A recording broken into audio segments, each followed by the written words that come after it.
In this video, I'm going to show you how to fix Diablo 4 crashing on startup or not launching. So first open Steam. So here, find the game, right click on it, properties, install files, and make sure you click on verify files. Then under general, where it says launch options, make sure there's nothing written here. So go back to installed files and then go to browse. So here you'll need to find the Diablo.exe game folder. Right click on it, properties, compatibility, and then enable these three options, and then click apply and then OK.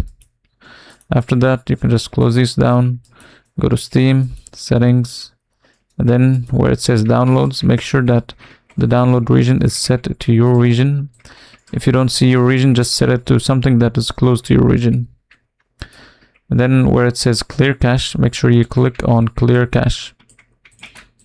Now if you do this and you're still having issues, then I recommend updating your graphics driver. So if you go to device manager and then display adapters, right click and then update your driver through here. You can also update it if you go to NVIDIA. If you have the NVIDIA app, you can update the driver from here.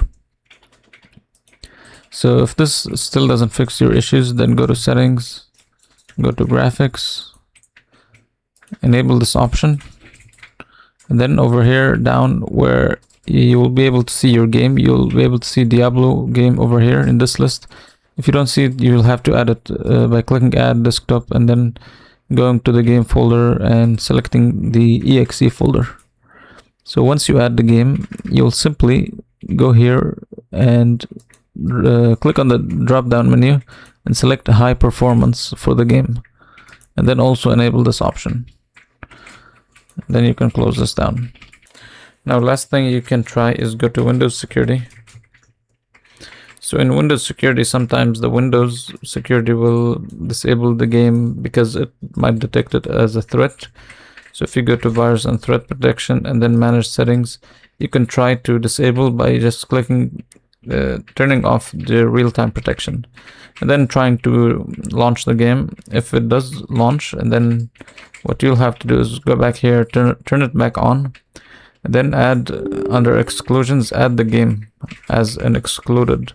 So you'll add an exclusion and select the game folder as like to be excluded from the threat being blocked.